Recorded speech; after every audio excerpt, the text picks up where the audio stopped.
Hello everyone, my name is Asyrafchazz and welcome back to yet another One Piece card game video. And in this video, we will be talking about the OP-03 leaders once again, but this time with my very good friend, Mr. BLACKBEARDTCG. Say hello, BLACKBEARDTCG. Hey, how's it going everybody? My name is Ryan, aka BLACKBEARDTCG, and first and foremost, I just have to say thank you so much for wanting to do this with me. This is going to be absolutely awesome. Thank you so much for being on the channel, and we were talking about like doing this tier list video about what decks or what leaders we feel would be great coming in the next meta game, especially because all these OP-03 leaders are insanely strong for what we've seen, so that's going to be something really exciting as well. So Mr. BLACKBEARDTCG, like, what do you think about the OP-03 leaders so far? Like, what's your general consensus about them? Yeah, that's a great question. So honestly, I feel like it's going to shake up the metagame for sure, which is nice, right? It's something that you would want with a new set. You don't want to just see the same decks over and over again. So I'm excited about that.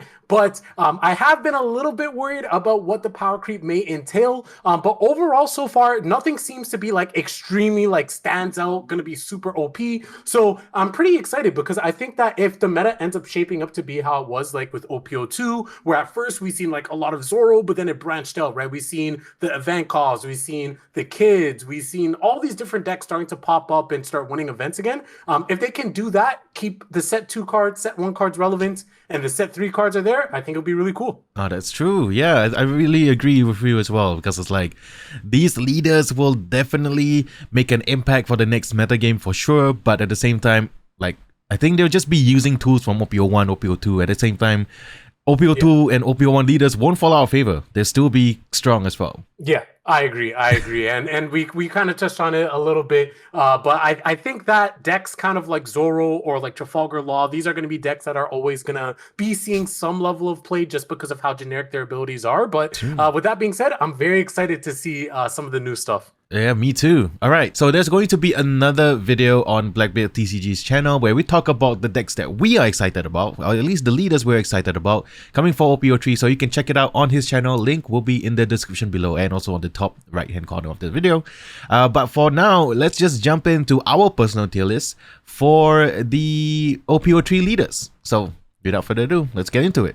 Before we go into the OP-03 leaders, let's start with the ST-07 Big Mom leader, Charlotte Linlin, the pure yellow Big Mom. So just to reiterate her ability, when attacking Dawn 2, you may add 1 card from the top or bottom of your life area to your hand. If your life is at 2 or less, you may place up to 1 card from your hand at the top of your life area. So, strong effect. So what do you think about this leader, Blackbeard? So, I don't know, it might be controversial, it might not be, but for me, I'm tempted to drop her straight into the S tier. Ooh. I know that, yeah, so my reason for it is, okay, obviously people typically will attach 2 Dawn to their leader to swing anyways, and it's going to be 7k, right? So you're going to be able to have this ability live just at any point of the game when you want to start swinging, specifically like in the mid to late game. But being able to add 1 card from the top or bottom of your life to your hand is obviously huge, especially when you know what you're adding because of the nature of yellow, right? So being able to have that information, add cards to your hand, but then also being able to stack your life as well with the second part of the ability, being able to place 1 card from your hand to the top of your life area, you'll be able to bring out things like your Zeus, your Prometheus, or the 5-cost event that's slipping my mind, the one that's so good. Soul Focus? Yeah. Yeah, exactly. The one that lets you either trash one of your opponent's life or you get to add 1 extra life to you, right? So I think that she's definitely going to see some play, and I would not be surprised if she starts topping events right away. Oh, that's true. That's a really good take on it. I think, like, yeah, I agree with her ability to kind of manipulate your life area, put some triggers on there, and of course, like we've both talked about it, like the big 10 cost super rare Big Mom that just came out. That's gonna be a really big weapon for Charlotte Linlin, and yeah, I personally would put her at A. But you kind of convincing me to put her at S for sure. So I think I'll put her at S too. I think you're right. Just because it's a consistent yellow leader, the ability is extremely powerful because yes, it's doing what you want to do as well with the Dawn 2. And yeah, it's just going to be an annoying deck to deal with. Yellow is going to be a menace for sure, but I think it's going to be a fun deck to play. And yeah, I'm gonna put it as I'm gonna share the same opinion. I think you sold me on that. I'm a good salesman. There you go. I think so as well. At least I know like how the game's played here, and from what I've seen, and I guess you can echo the sentiments for your region as well. But typically, early on, you don't mind taking hits from your life anyways and adding cards to your hand as you try to establish the board. So you don't really like getting to 2 life or so, or like 1 life isn't the worst case scenario if you have enough defense, which is what I assume people would be playing with this Big Mom ability, and then being able to continuously add 1 card back to her life. I don't know. I just feel like your early game, you're fine taking hits, and then once your ability is live, you can just start popping off. So yeah, I don't know. I think it's gonna be good. 100%. I think like the most important. I mean, even if you're like 0 life, you're still alive. So just take the life. It's okay. Early game, just take it and then do Big Mom things when you're like at the 3 life. Yeah, so you can do it when you're at 3 life, right? Because you're taking a life and then 2 life or less. 2 life or less. But you're drawing a life first. Is that... Yes. Oh, okay, yeah. So yeah, that's still really, really good. I think S tier for sure. I mean, at least as a top meta deck, at least. Yes. All right, next leader would be Podcast the Ace, the red leader from OP-03. So his ability, when this leader attacks or is being attacked, you may trash any number of event or stage cards from your hand. For each card you trash, plus 1,000 power for this leader during this battle. I'm going to put Ace directly at S as well. I think it's going to be one of the top meta decks for sure, just because of all the support it got in OP-03. I think the leader is strong on its own because yes, it does utilize event cards. It makes countering a little bit more tricky for your opponent, but those really strong event cards like we saw Flame Emperor, I think Fire Fist, those cards are gonna be gonna impact Ace for sure. And even though they are high cost, I mean, Ace takes advantage of them by using them as counters in the early game as well. So I think and of course like Whitebeard support cards are coming to OP-03 for like ISO and also like strong cards from OP-02. So Ace, I would not be surprised if I see Ace being very popular in the early days. And yeah, definitely one of the top meta decks I'm expecting. You know what, brother? You took the words right out of my mouth. I 100% agree with everything that you said. I also would have Ace in my S tier. I think that again, the events that have been shown are so amazing, and you hit the nail on the head, man. Being able to have the Whitebeard support from OP-02, and then now we're getting more on OP-03. Obviously, there's Ace himself, the 7 cost, I believe, in OP-02 that's going to be really, really good in this deck. I mean, like, and it's Ace, right? How can you not like Ace? So that's true. I think that. Right? So I think he's definitely going to see play. I definitely think that he's going to be a deck that's going to be performing, being able to have, I believe it's double attack plus 3,000 power on Flame Emperor to make him 8k. Like, he's going to be a menace. It's so, and like you can easily just pitch another event making him like 9k or just put a Dawn on him. True. And then it's going to be so hard for your opponent to properly deal with. Like even with a 2 cost 4,000 counter, he still has to dedicate at least another resource just to block out of an attack. So good. Yeah. Man, Ace is going to be a menace for sure. But there's another deck that I think would be, at least another 2 decks that's going to be more of a menace. But we'll talk about that later. But okay, so 2 leaders so far. We're going to put an S top meta decks for sure. So, OP-03 bringing some heat leaders wise. Okay, so next leader we have Captain Kuro himself. His ability is Activate Main, pay 3 Dawn. You may rest 2 characters with the East Blue type. Set this leader as active and rest up to one of your opponent's characters with a cost of 5 or less. Okay, BLACKBEARDTCG, where would you rank Kuro in this tier list?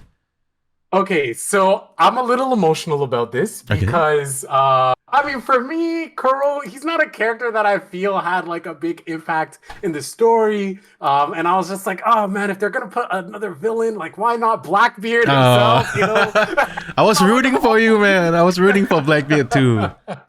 Right? Okay, set 4. So I'm right. Hopefully set 4.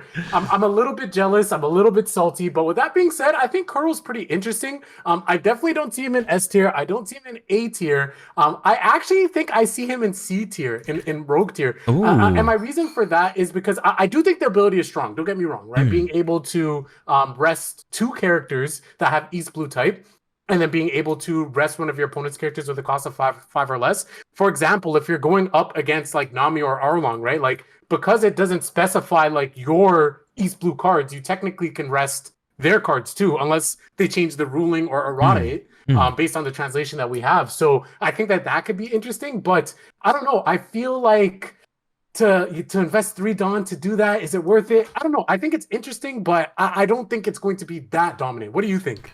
I think for me, for Kuro, I was going to put it at, and this is, you know, just kind of based on what I'm seeing, I was going to put it an A. I was going to. You sell me on Kuro. Okay, so I think that yes, it is a big ask because you got to pay 3 Dawn and rest 2 characters. But I think Kuro is essentially doing Skate things where you're just kind of not going for games so early. You're just building up the board, and you know, with all the new green cards that are out right now, which you can use in Arlong or Kuro, like Jin, and even like what's that guy's name?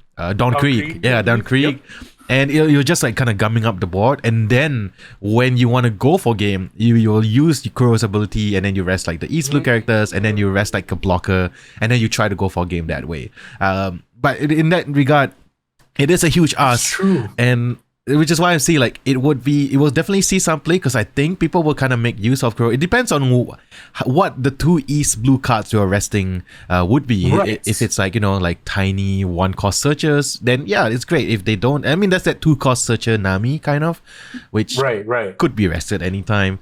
So yeah, your if you can set it up, I think this deck will be strong.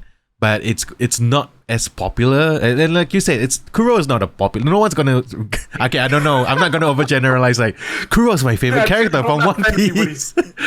I'm like, some guy just starts to, you know, doing the glasses thing that Kuro does with the glitter. Yeah. So even though he's not a hugely popular character, but I think the ability is strong enough that we'll see play. But then again, I think your reasons are definitely valid as well. I think it might be just like rogue decks, because, you know, why not play Eustace Kid instead, right? That's also the other reasoning. Exactly. But I will say this. I want your opinion on this. Yeah. What if we end up getting cards in OP-03 in green that have abilities when they're rested? So like, if you use Kuro's effect to rest them, and then those effects can actually be triggered. Yeah, like, do you think that they would ever introduce something like that? I think they would. That's what I was thinking. Like, that was what I was like kind of like kind of guessing that, okay, like let's say that's a character, like if this character is arrested during your turn, maybe give your leader plus 1,000 power or something. Right. Like yeah, exactly. Yeah. If that exists, Kuro is it still will be A. I don't think we'll put it at S. But it will be a firm A. Right now it's like, you know, A, B. But I'm leaning higher to A. I think you're doing a really good job selling it to me, and I think if that's the case, I might actually bump it up as well. I probably wouldn't put it to A. I'd probably put it to B, but yeah, definitely just based off what you're saying, and just like you said, you play for that late game, you muck up the board, you have your setup, and then you start to swing for game, being able to double attack. You know what? I can see it. I could definitely see it. Yeah. Okay. That's great. So hopefully, you know, we'll see how Kuro goes actually in the meta game. But you know, I'm curious to see, like, would people favor Kuro over like Eustace Kid? That's a like discussion for like the future. But you know, exciting stuff to see for sure. So next up, we have the big bad Arlong himself. Dawn 2 when attacking, pay 1 Dawn, play up to 1 character with a cost of 4 or less with trigger from your hand, and I'm gonna straight up put Arlong at A as well. I mean, I don't think it's going to be a top meta deck, but I think it's going to be an extremely strong deck. You know, I think BLACKBEARDTCG, you'll probably agree with me. Like, Arlong feels a little bit like your main man Doflamingo, and where you're kind of putting characters from other areas instead of like, of course, like for Arlong, you're putting it from your hand. But it does feel that way. Like, you're attacking, you're paying 1, you're putting something down for free, and it's strong. But we know that Dofi isn't like a hugely. It's a popular deck, but it's not like top compared to some of the other OP-02 leaders out there. And I think Arlong will fall into that same wayside. It's a strong leader, and depending on what 4-cost cards or lower cards with trigger, and we've already seen the Nami searcher, so immediately like value. Yeah, I think this leader is gonna be focused on like value-centric plays. But the fact that it's a 4-life and you still need to use this, I think it's not going to be as good. Actually, I'm gonna drop it down to B. Now that I think about it, Doflamingo, I'll put an A. Yeah, this guy I'll put it at a B. So, what do you think? Yeah, I completely agree with you. I think that he is firmly in the B tier for me. I think it'll be very fun to play. I was just taking a look at some of the green trigger cards that we currently have, and like the only really good one that I think that's revealed that we currently have access to is the starter deck killer, I believe, the one that allows you to pop something that's rested.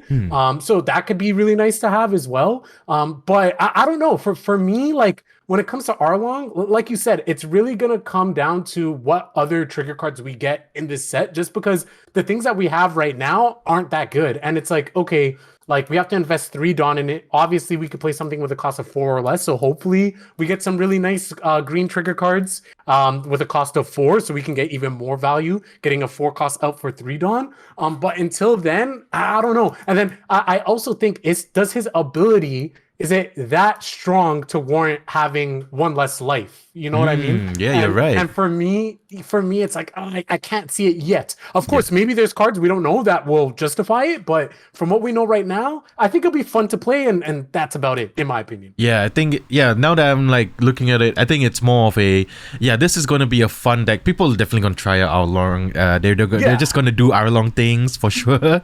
But eventually they'll drop it if they're going like for like bigger tournaments with better pricing, they'll probably choose like Big Mom or Ace for sure.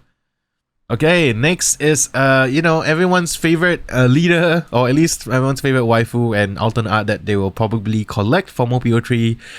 It's Nami. And Nami has a really cool ability as an additional rule. When your deck reaches 0 cards, you win the match instead of losing it. And Dawn 1, when your opponent takes damage to their life through the attack of this leader, you may trash 1 card from the top of your deck. So, Mr. Blackbeard TCG, what do you think about this Nami? Bluebeard. Bluebeard. Bluebeard, can you imagine? Blue deck is best deck. We're putting her in S tier. No, I'm joking. We're going to put her in A tier. Okay, so A tier for you. Yeah, we're gonna put Nami in A tier for me. Again, I wouldn't be shocked if Nami tops at all. Like she introduces a new win condition, and the thing is, like I was talking to some people about her. Some people think that she's just gonna be a meme, which I can definitely understand. But she can still win the game the traditional way as well. You just have another win condition that you can play towards, right? So I feel like that's interesting because your opponent's always gonna have to worry about like, okay, is she gonna try to win the traditional way, or is she going to try to win by decking herself out? And I mean, we've seen some of the other cards. We've seen Zeph. If he's able to cook, then he'll be able to do some amazing things, right? Let him cook. That's true. That's true. Yeah, sorry. Go on. So. Yeah, no worries. So I feel like she has potential. I definitely want to see what else is there, though, because I don't think Zeph is enough to straight up say, like, she's going to be 100% top meta deck. But again, I would not be surprised if she sees play, and I would not be shocked to see her in, like, a top 8, for example. That's true. I think I will agree. I personally would put, and I'm sorry to all the Nami fans out there, because my heart goes to Nico Robin. I'm going to put her at a B tier, just because... okay. Yeah, I think your points are very valid for sure. I think it's going to be now that you mentioned like, oh, are they going for the traditional win condition or are they going for the Nami win condition? And that's actually a really interesting point. I wasn't really thinking about that. I was thinking about the fact that I think the novelty of playing Nami will wear off a little bit. And this is just, traditionally with all the leaders, and you're going for a similar game plan. Of course, Nami is doing a little bit different things, but you can also, go beat face, Unga Bunga, and attack in. But yeah, I'm just from what we've seen, and I was trying to do like some calculations. I was just trying to like math it out, but it's going to be tough to reach 0. Even with a lot of cards, and that's where I think the novelty will wear out. Like we haven't seen everything yet, of course. There may be a super rare blue that, like, oh, when you play this, put 10 cards from your deck to the trash. Right. And if that happens, then yes, Nami will definitely be A for sure.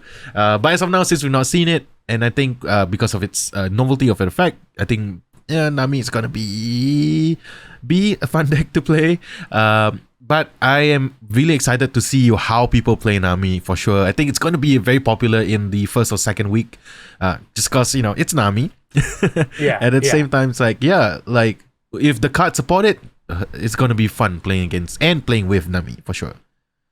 Yeah, I agree. And to your point, right? Before Zeph was revealed, like I would have put her in D tier, right? Like I honestly would have. Well, after seeing Zeph, I was like, oh, okay. Because like, so right now I'm a little bit on copium just because I'm a blue enjoyer, and I hope that we do see a card like that. Like you said, like maybe not as much as like 10, but like if we see a card where it's like you just play it and it's just like mill 8, right? Like, Oh yeah. I think that could be like really, really good. And so the fact that they were able to make something like Zeph, that's more like mid game, because I believe like Zeph is like a 5 cost. I'm sure we'll have like something that's going to be like late game, like maybe like if we have like a 9 cost blue card, that mills a ton as well. I feel like that could make it interesting. Yeah, you know what? I'm gonna change her to B tier. Okay. I gotta change her to B tier just because like you're right. Like I think I need to see more. Zeph isn't enough. I think the novelty is going to be there. I think a lot of people are going to play her because, like you said, she's Nami, and it's something new, right? People are going to try to make her work, but until we can like see more, I think B is probably the best. Okay, yeah. I think once more cards are revealed, we'll probably be like, oh yeah, we're bumping Nami up to A for sure. Right. But as of now, I think it's B. I think she needs like I'm not sure if it's, I don't think it's revealed, but like, you know, something like an Okiku slot, like a 3 cost, put 1 Dawn, and then when you're attacking, maybe trash 2 cards from your deck. I think even then, that'll be quite good for Nami. But we'll see. Hopefully, more revealed soon. I mean, full card list will be out soon, so we'll probably see. Alright, next up we have Iceberg, and Iceberg is a very interesting leader for sure. It's one of the I believe it's a strong leader. His ability is this leader does not attack. Oh, sorry, this leader cannot attack, which is a strong start. Second ability is activate main Dawn -1. You may rest this leader, play up to 1 character with the Galila company type that costs 5 or less from your hand for free, essentially. And I've been wrestling with this one for a while, and I think from all the cards that we've seen so far, I think I'm gonna put Iceberg at S. I was gonna put it at A because I think it's gonna be a strong deck, but we've seen too much that I think it will be like it gives me similar vibes of as, you know, Kaido, because, you know, not only because it's purple, but when you manage to set up properly, like you have, you know, you got your tools to ramp you back up after you do your Dawn -1 things, then it's gonna be so hard for your opponent to catch up, because you are essentially on turn 1, or like your 1 Dawn turn, Iceberg can bring out one of the 5 cost Galila, and we've seen a few and all of them are pretty strong. And if you put down the one that can ramp you, and then on turn 2, what you be like 2 Dawn, maybe you attack with it. Oh wait, do you need 1 Dawn to attack with it? Because I'm thinking, either way, if you put like the stage card, the new Galila one, you can kind of ramp back up, and you can still do Iceberg things. And I don't know, like your opponent has to play with such a big disadvantage because you're facing these 5,000, 6,000 beaters right from the early game, and usually your turn 1s will be like, okay, Nami, search 5, chopper, go, and it's gonna be tough, man. But like, I'm curious, what do you think? What you would put Iceberg at? Yeah, so you hit some amazing points there, and obviously with his stage being searchable, that's something that's a threat. Oh, and that's true. I'm just thinking, like, right, and then on top of that, if he goes second, right, on his second turn he'll have 4 Dawn. If he uses his ability to -1 Dawn, he'll have 3 Dawn. So he'll be in a situation where if he goes second, he can cheat out a 5 Dawn character, and then on his second turn still play his Galila company and then also ramp, right? So it's not as big of a hindrance. So I think that that's very strong. Obviously, as you mentioned, we've seen some of the other Galila companies, the 5 costs, and they all look really damn good. Tilestone, for example, he has, my God. like, if he gets KO'd, he basically refunds the Dawn that you sent back, right? So he's always just gonna be there and just nag your opponent in pressure, right? So I think that's really good. Honestly, I have him solid in A tier as well. The only reason why he's not in S tier is because he can't attack. And of course, like, he needs to have some drawback. I think having 1 less unit to attack with every turn is a pretty big drawback, and it'll be interesting to see how people end up building Iceberg. And I know that I had a few people comment on one of my videos talking about how if Iceberg gets access to Rush in Galila Company, then it's just going to be broken. And I was just thinking, I'm like, yeah, if he can cheat out a character with Rush, then it's gonna be insane. That's true. So let's hope that doesn't happen. Yeah, I hope so. But yeah, I have him in A tier as well. Oh, okay, yeah, I think you're right. I think you're kind of selling me about it, and I think I might drop it down to A, because you have 1 less unit to attack. That's true, and you're always going to be relying on your characters, and if like your opponent manages to kill them, then okay, tough luck. And if you run out of cards in your hand, then that you're essentially stuck, right? Because you always be playing a turn behind. Yeah, that's a good point about the rush thing. And I hope Purple doesn't get any rush stuff. I mean, put it at Kaido, it's fine, but none for Iceberg, please. Yeah. Next up, we got the main man, Rob Lucci himself. His ability is your turn once per turn. You may discard 2 cards from your hand. When an opponent is KO'd, put this leader to active. All right, Blackbeard, what do you think about Rob Lucci? Okay, so I have Rob Lucci solid in A tier for me right now. Would not be shocked at all if I see him top. And I have some reasons for that. So recently I have been flirting with Zephyr. Been playing a lot of black and purple, and I've been able to see the beauty that is the black cards and how powerful they can be. And being able to KO something without interacting with your opponent is very, very powerful. Obviously, Rob Lucci going to be able to do that. Now, black suffers from the thing that we've noticed since it's been revealed, and that is discarding your hand, right? Valuable resourcing, having to discard these cards in order to activate your effects. I think that if Rob Lucci's able to get some type of draw, I just hope in some way, be it a stage, be it a card, something, if he's able to draw, because discarding 2 cards from your hand is a pretty big task just to restand. But if he is able to do that so it's not that big of a negative, then I think that would be really, really good. On top of that as well, we've seen that there's cards that's going to be in the metagame that will allow us to put cards from our trash back into our deck. I believe it's the Rob Lucci SR that's able to do that. So in terms of discarding cards, it's not the worst. I don't know. I think he has a lot of potential.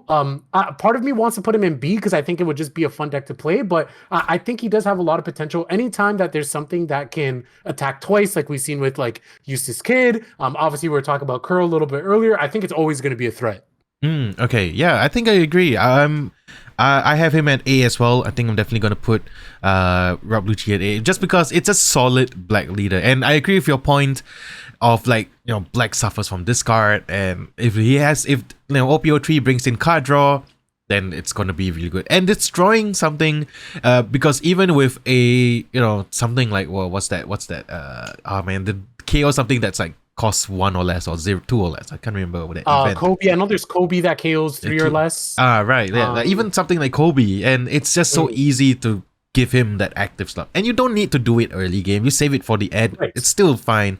Or you can do it early and then hope for the best at the end. It's still fine. And yeah, with black leaders specifically, I think Smoker is still going to be a popular one because its effect directly affects units on the field. But Rob Lucci is just an other alternative that you can take, especially with that new Rush Rob Lucci, super rare. I think it's going to be really, really aggressive. And it's going to be interesting to see, like an aggressive black version of a deck. I think that's going to be really, really cool. So A is definitely where where I think Rob Lucci belongs. Hopefully we get some card draw of black, man. I really think it needs it. Just something like I know that like it might seem it's hard, right? Because the effects are powerful and that's how it's balanced, right? It's like the opportunity cost thing. But I feel like his effect is so like deep, right? Having to discard 2 from your hand. Like for example, if we take a look at Akainu, right? Sakazuki, not the leader, the character card. Even that is really powerful. Being able to pop a 6 cost or less, that's amazing. But even that, you only have to discard 1. So to discard 2, like it's a big ask. I don't know. It's a huge ask, right? So yeah. It's really because it could be counters that you need, could be like characters you want to play. So if Rob Lucci doesn't get the card draw that or black doesn't get the card draw that it deserves, then discarding 2 is gonna hurt. But it's still gonna see some play. People, I think Rob Lucci is pretty popular as a character as well, right? And people definitely will play. Rob Lucci versus Iceberg would be an interesting matchup for sure. Okay, and now we're down to our last 2 leaders. First is the black yellow big mom Charlotte Lin. Dawn 2, when attacking, pay 2 dot. If you have 1 or fewer cards in your life area, put up to 1 card from the top of your deck on top of your life area. So it's just straight recovery then, right? So I am going to go out on a limb and say that this is going to... I'm pretty sure I'm going to be wrong, but I'm going to put it at Rogue. I'm going to put it at C. So I'm gonna put. Great minds think alike. Oh, did you put I was gonna do the same thing. I was gonna do the same thing, bro. Oh man, yeah. The thing is, like, okay. First of all, I am kind of like I'm partial towards the monocolored leaders. I think that's very obvious from the stuff that I talk about on the channel. But it's such a huge ask because you have to be at one or less life, right? Essentially, and then you have to dedicate 2 dawns to attach to Charlotte Lin and pay another 2 more. And by that time, your opponent's just like, yeah, you recover 1, and I'll just hit you with 3. So it's yeah, people will make it work, but it's the same feeling I get with like the blue purple crocodile, blue purple Kaido, and like even like Garp, something like Garp, the red black Garp. It's just maybe it doesn't have enough to make it like really good just yet. And there are better leaders that you can play. Yeah, I 100% agree with you. When I read her, I was like, yeah, I think that she's going to be in Rogue. And it's not because I think she's bad and like she's not going to be able to perform, nothing like that. But I just look at the starter deck Big Mom and I'm like, why would I play this version compared to her, right? That's true. So there's that aspect of it. But then also, like you said, it is a big ask. You're going to have to invest 4 Dawn to do this. You need to be at 1 or less life. And you have to trash 1 card from your hand. We already talked about how black you have to discard cards, right? So she needs to discard a card in order to do that. So sure, you're getting that 1 life back, but now you're in a situation where you have 1 less card to counter with. That's true. Is it worth it, right? Like, again, we need to see the rest of the cards, but in my mind, I'm just like, I would much rather just play the starter deck Big Mom. Of course, I could definitely see games being super grindy, playing this version, as well as the new 10 drop that we've seen, being able to stall out games. Like, I could definitely see that happening. But I don't know. I think she'll be Rogue. I kind of, like, part of me wanted to, like, put her in A tier just because of, like, I wouldn't be too surprised if she was played, but again, I feel like a lot of the mixed color leaders don't end up being played until a little bit later. Like in OP-01, we see like Law being pretty much the best deck. He was picked up a little bit later. In OP-02, Zephyr, we've seen Zephyr, and he also was picked up towards the end of the metagame, right? So I wouldn't be surprised if Charlotte Linden's one of those leaders again. That's a dual color leader that picks up steam towards the end. But I don't see it like performing early on. Oh, for sure. Yeah, I agree with you 100%. I think it's just people will definitely try out Big Mom, but not early in the day. Like, they'd rather play Nami than Big Mom, which doesn't make sense because Big Mom is an actual wife. So it's the pure waifu. but at the same time, I agree with you. It's going to be later on in the game, maybe like 3-4 weeks in. And then, like, yeah, I'll give Big Mom a shot. And then they're combining the best of black and the best of yellow. But other than that, oh, yeah, same thing. I would rather play the starter deck Big Mom than this Big Mom. It's just so different. So our last leader is Charlotte Katakuri, one of my favorite antagonists of the entire series. Dawn 1, when attacking, look at up to 1 life card from the top of your or your opponent's life area and put it either on the top or bottom of the life area. Then this leader gains 1000 power for this battle. So what do you think? Where do you put Charlotte Katakuri? You know what? I thought long and hard about this. I think I have to put him in S tier. Whoa, okay. So my reasoning for this is I was like, okay, so for example, if we take a look at OP-02, right? We look at Smoker. Now, Smoker probably isn't the best leader in OP-02, but it's definitely sees play. It's definitely been topping at events and things like that. And if you look at its ability, being able to get that free plus 1000 is something that's really good. Charlotte Katakuri has that same ability, right? Being able to attach 1 Dawn, and then the leader will get an additional 1000 power, hitting that 7000 mark that everybody kind of likes to be able to have that extra 2000 so your opponent has to play 1 more card to counter. That's nice that he can effectively get that with just 1 Dawn, but more importantly, being able to look at the life of your opponents or yours is huge, right? Getting that information, knowing like, okay, if I swing into my opponent now, like, okay, they have what's that card called? A Red Hawk coming up. So I know that he's going to be able to potentially use that against me, or, oh, he's just going to get a Nami to his hand. It's not the worst. Or maybe like, obviously he'll be able to search. So like, those are things that like, I'm thinking about like, that could be very valuable. But then on your end as well, you'll be able to know what's coming up. And then also, I believe, I forgot the name of the stage card that's going to be coming in yellow. But I believe that stage also allows you to add 1 card from your life to your hand. So if you're able to like just look and stack it, then you can just add it to your hand and then play it. Like, I don't know. I feel like information in any card game is extremely strong, right? Like, and so I think that the fact that you're able to not only get your own information, but your opponent's information, like you get to know what their triggers are going to be, or sorry, what's in their life before they even know. Like, I don't know. I feel like that's super strong. Oh man, I think you hit the nail on the coffin. I was gonna put Katakuri at A because I just thought it was like, it's definitely a leader that's gonna be very popular because I love it too, Yes. and it's a strong effect. But I think yeah, it belongs in S for sure. Yeah, information is key, and at the same time, yeah, the comparison between Katakuri and Smoker, which is I think the most direct comparison. Though Right. the effect may differ, but that plus 1,000 power definitely comes in handy for sure. And you don't even need to, like, for Smoker, you need to actually affect something to be like zero Right. cost, right? This is free. This is a free Yeah. 1,000 power essentially. And Yep. yeah, I think you're right. And the fact that it can work so well with like you said, the stage card, and you can get what you need while. And I wasn't even thinking, like, the only reason why I was thinking about, like, when you're looking at opponent stuff is like, oh, he has a jet pistol, and then okay, ship it to the bottom, I'll deal with it later. Right. I wasn't even thinking about the fact that they could potentially get searches, because yeah, you want to Right. delay that. And Yeah. immediately when you say that, I was like, holy shit, you're right. This is an S tier deck, because the moment your opponent gets searches, his play can continue. And if Yeah, you can exactly. delay that, holy shit, yeah, Charlotte Katakuri, S tier for Right? sure. Like imagine a scenario where you're going up against a Doflamingo and they were about to get a Perona or a Doflamingo 3 cost, and you were able to put that to the bottom, and now they get a Mihawk or something, and it's early in the game and they're not able to play it, right? Like now that kind of messes up their game plan, because we all know Doflamingo wants to see Perona early. They want to see Doflamingo early. So like I don't know, it's things like that for me where I'm just like, it just seems so strong. And then that card is coming later in the game anyway, so you'll be able to prepare for it as well when that time actually comes. So I don't know. I think it's cracked. Yeah, I think so. I think it's gonna be really, really strong. Oh man, yeah, and I'm happy because, like, Katakuri is my favorite, and I was thinking about, like, sometimes you just want a full bling deck just because, Yeah. right? Yeah. Yeah, I guess Katakuri has to be it, but it's gonna be expensive because, like, the secret rare. But I know. the secret rare, even the normal art looks good, so I'm gonna be excited Yeah. about that. And yeah, you can use, like, the big mom stuff, like you can recover life Exactly. with Katakuri. Yeah.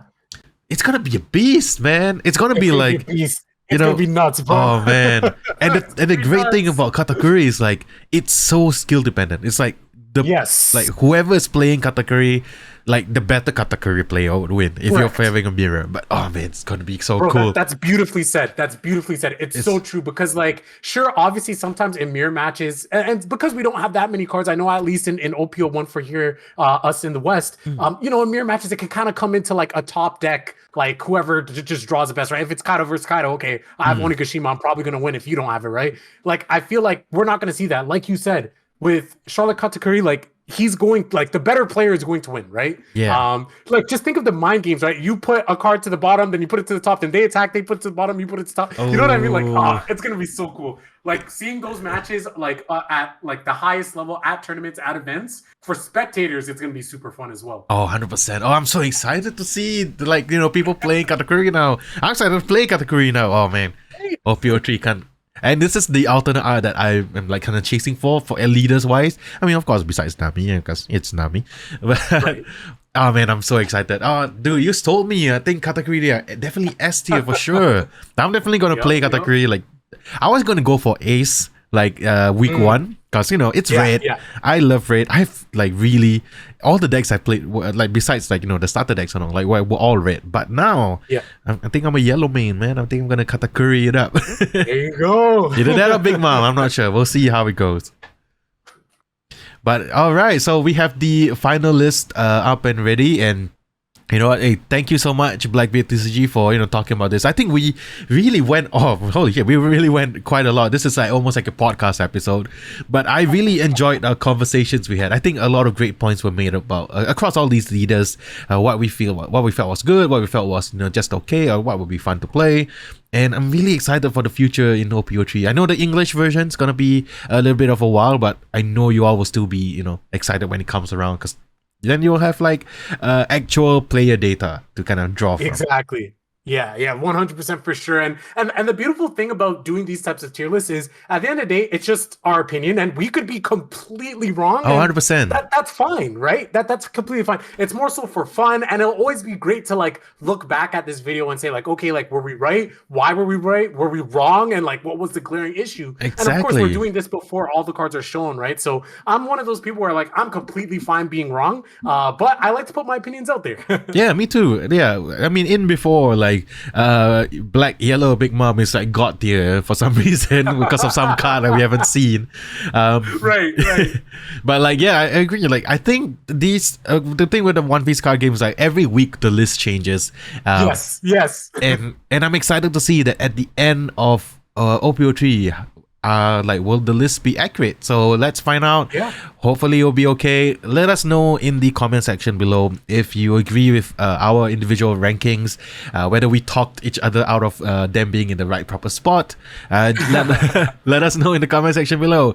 And if you want to see us talking about what decks we're excited to play, what decks we're expecting to be like fun to play in the next meta game for OP-03, check out the video on BLACKBEARDTCG's channel. Link will be in the description below, as well as the link to his channel, so subscribe to him.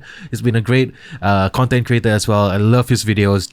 Great friend too, and I'm so happy to talk One Piece with you, man. It's been a while and I love it, man. Thank you so much. Hey, I should be the one thanking you. The feeling is 100% mutual. And again, I'm very, very happy that I was able to have this opportunity with you. And yeah, I'll definitely be looking out and seeing how this metagame develops. So that way, you know, like you said, once we get that player data for us in the West, we'll be able to jump into it too. Oh yeah, that's you know, that's I would love, you know, for all of us to be sharing the same release dates, because then we can all get excited about it. But Right. I really do admire like people from like the States, or people enjoying the English release, that, you know, you guys are still like keeping track of like what's coming next, you know, because everyone's just excited about One Piece and the Yes. TCG itself.